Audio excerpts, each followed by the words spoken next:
suis Marie-Pascale Clavel, je fais partie de la Ligue des droits de l'homme de Saint-Fond, Vénissieux et Fézin depuis 4 ans.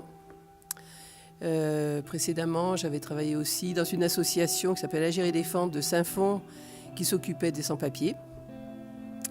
Je suis retraitée et avant je travaillais pour le Conseil général et j'ai travaillé sur ce quartier ainsi que sur le quartier du Moulin à Vent à la maison du département du Rhône. Voilà. Je suis Gabi Roussilla, j'habite depuis 4 ans en Rhône-Alpes. Avant j'étais en Limousin, j'ai été à la Ligue des droits de l'homme à Limoges et je suis à la Ligue des droits de l'homme ici à Saint-Fond. J'ai fait du bénévolat dans des associations de consommateurs. Également, j'ai été conseillère municipale pendant une mandature. Mon métier, j'étais professeure de sciences. Je l'ai à peu près oublié, je serais absolument incapable d'aider des jeunes à l'heure actuelle. Moi, c'est Nathalie Durand, donc moi j'habite à Fézin. Je fais partie de la section de la Ligue des droits de l'homme. Parallèlement, ça fait 2 mandats que je suis élue sur Fézin. Je m'occupe pour le dernier mandat en cours, qui se termine. Je m'occupe essentiellement de la vie associative sur Fézin, donc une grosse délégation. Voilà. Et puis sinon, je suis agent administratif dans un groupement communal pour le maintien des personnes âgées à domicile. Donc moi je me présente, je m'appelle Mohamed, j'ai 18 ans. Je suis un élève de terminale au lycée Faïs à Villeurbanne et je fais partie du projet Jeunes et aussi citoyens de Vénissieux depuis maintenant 1 an et demi. Ça fait que le projet a été lancé. Moi je m'appelle Imen, j'ai 16 ans. Je suis au lycée Louise Labbé en première. Et voilà. On aurait voulu savoir quand est-ce que cette association avait été créée en fait.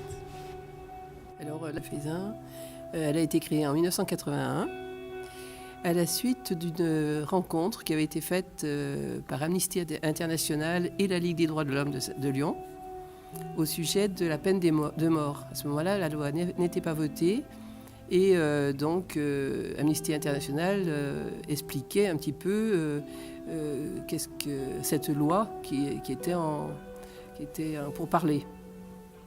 À la suite de quoi, certaines personnes qui étaient militantes déjà à Saint-Fond ont commencé à créer cette section qui a pris tout de suite de l'ampleur et actuellement on est 34 adhérents. Donc il y en a 4 de Fézin, une personne de Cérézin et il y a une personne de Vénissieux, je crois. Je ne sais pas s'il y en a plus. Voilà. Et donc... on milite, qu'est-ce que c'est que la Ligue des droits de l'homme, peut-être, en quelques mots. Donc, la Ligue des droits de l'homme, elle existe dans une centaine de pays, au moins. Elle est bâtie sur les droits de l'homme, vous faites de l'histoire, donc vous savez qu'en 1789, il y a eu la Déclaration des droits de l'homme, qui a été reprise après par l'ONU. Donc, nous voulons que l'égalité et la liberté existent pour toute personne. Et on défend, nous, pour la France, pour notre lieu où on est, c'est-à-dire que pour Saint-Fond, que cette égalité, cette liberté des personnes soit respectée. Pour quelle cause œuvrez-vous ? Alors, ces inégalités, elles existent depuis l'origine de l'humanité, je pense, mais ça a été l'explication, on ne la connaît pas vraiment. Il y a eu... autrefois, des sociétés matriarcales où c'était la femme qui avait le pouvoir. Je ne pense pas qu'il en existe encore. Alors, moi, j'ai recherché un peu l'historique du droit des femmes en France. Je vous fais grâce de tout un tas de détails. J'ai relevé les dates les plus importantes. Je constate que le problème s'était déjà posé au moment de la Révolution française, où il y avait une loi qui permettait le divorce par consentement mutuel. Alors, comme date importante, je vois par exemple 1903, une femme reçoit le prix Nobel de physique, mais des choses beaucoup plus importantes. Je vois qu'en 1938, on a supprimé ce qu'on appelait l'incapacité juridique de la femme mariée, très important aussi. c'est que le droit de vote et d'éligibilité pour la femme ne date que de 1944. Il faut bien remarquer qu'en France, on est très en retard par rapport à d'autres pays. Et en 1965, seulement les femmes mariées ont pu exercer une profession sans l'autorisation de leur mari et avoir droit à un carnet de chèques. Alors, qu'est-ce qu'il y a encore comme date importante? J'ai vu par exemple en 2000 une loi qui demandait la parité homme-femme dans les listes électorales, avec proposition de pénalité pour les partis politiques qui ne respecteraient pas cette parité. Or, il faut bien noter que beaucoup de partis politiques préfèrent payer des pénalités plutôt que d'arriver à établir une parité dans leur liste électorale. Mais le problème de l'inégalité homme-femme se pose pas seulement sur ce plan-là, sur le plan des élections. Il faudrait aussi envisager le problème des violences faites aux femmes. Il faudrait voir également comment se pose le problème dans les cas de divorce. Alors, si on revient par exemple à l'histoire des violences faites aux femmes, jusqu'en 2010, a été déclaré, la lutte contre les violences faites aux femmes a été déclarée grande cause nationale. Ça n'a pas changé grand-chose. Il y a toujours eu autant de femmes qui subissent, dans toutes les classes sociales, dans tous les âges, partout, qui subissent des violences de la part de leurs conjoints. Quelques progrès, eh bien, par exemple, j'ai noté que le juge peut décider, le juge pénal peut décider que le conjoint violent doit quitter le domicile conjugal. Donc, on voit que les progrès ne dépendent pas de la loi, mais de l'évolution des mentalités. J'aurais voulu savoir si vous exportiez vos actions à l'étranger. De Saint-Fond, si vous interveniez dans des pays voisins ou même plus loin. Donc, les sections travaillent sur les lieux, mais ils sont rattachés à une fédération départementale, régionale et nationale. Et c'est au niveau national que certaines actions sont menées avec d'autres pays, avec des pays étrangers qui en ont besoin. Hein. Alors, ça ne veut pas dire que pour autant, nous, on ne s'intéresse pas à ce qui se passe au niveau international. Hein. C'est actuellement ce qui se passe en Syrie, on ne peut pas rester indifférent, ou en Palestine, bon, où il y a aussi la Ligue des droits de l'homme. Hein. Mais on ne travaille pas directement, mais on travaille avec l'international, avec le national, si tu veux, pour appuyer des revendications ou des actions. Comment ? C'était le cas pour la Tunisie ? Oui, on a aussi quand même on s'est mis en lien, par exemple, avec le printemps arabe, là, on s'était mis en lien avec la Tunisie, hein, pour faire venir une femme tunisienne dans le cadre des journées de la femme. Voilà. Enfin, disons que pour les grandes actions, non, on travaille de façon un petit peu, on se regroupe pour lutter avec les pays qui nous le demandent, avec les ligues qui nous le demandent dans les pays en question. Voilà. Quel message avez-vous à transmettre pour cette journée du 8 mars ? Par exemple, l'année dernière, on a fait partie de toute une journée sur la discrimination, justement pour pouvoir permettre de discuter de ces questions-là.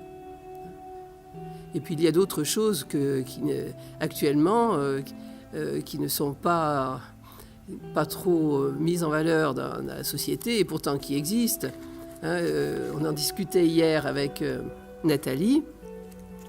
Mais par exemple, une femme qui décide de rester à la maison pour garder les enfants, elle est toujours lésée. Elle n'a pas de pension, elle n'a pas de retraite à la fin de sa vie. Comment elle va faire pour reprendre le travail s'il y a un divorce ? Elle n'est pas payée pendant toute cette période-là. Elle est toujours lésée. C'est-à-dire que le travail, le fait d'être une mère de famille n'est pas reconnu encore dans la société comme une valeur en soi. Eh bien ça, c'est encore quelque chose qu'il faut peut-être réfléchir. Voilà. Il y a d'autres choses. On parle beaucoup de prostitution, mais toutes les filles qui arrivent des pays étrangers, on fait quelque chose pour ces filles-là qui sont sur le trottoir, on s'en occupe? Il y a des jeunes mineurs comme vous.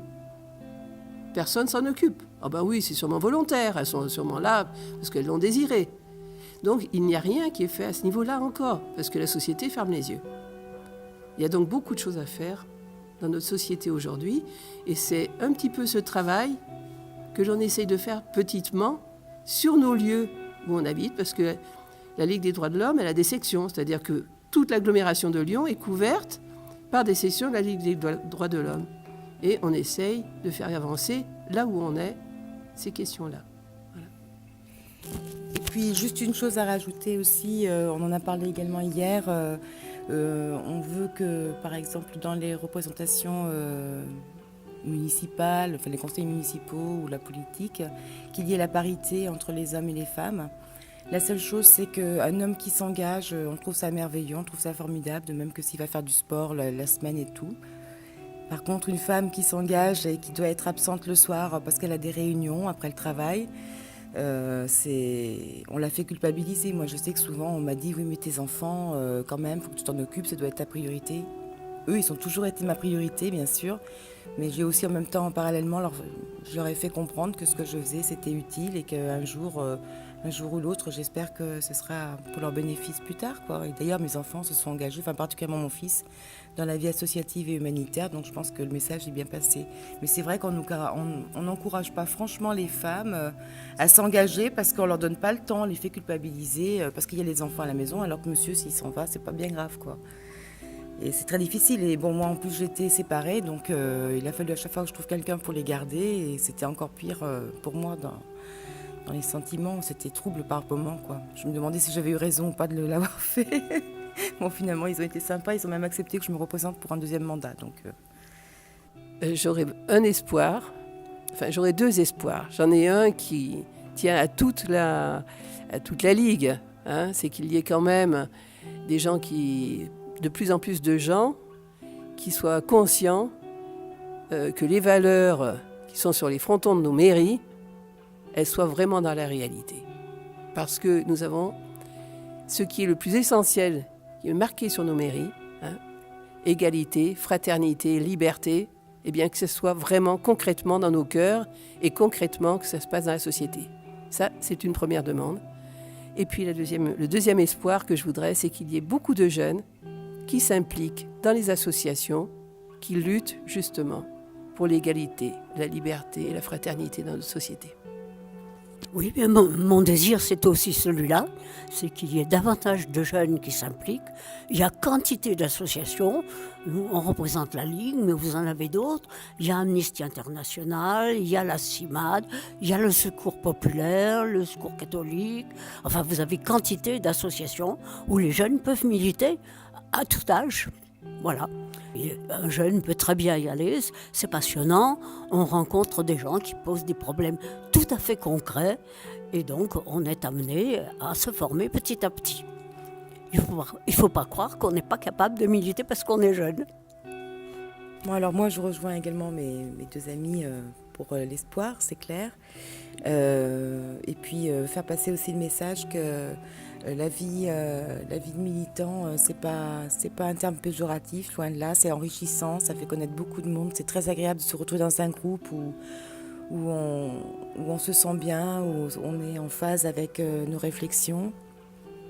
C'est le cas à la Ligue justement, mais ça peut être le cas aussi dans d'autres associations. Par exemple, mon fils est engagé, il a 20 ans maintenant, mais il est engagé dans une association qui fait de l'humanitaire au Maroc. Il en est revenu enrichi, c'est fabuleux. Et voilà quoi, donc c'est formateur, c'est enrichissant et puis ça peut faire beaucoup de bien aussi aux autres.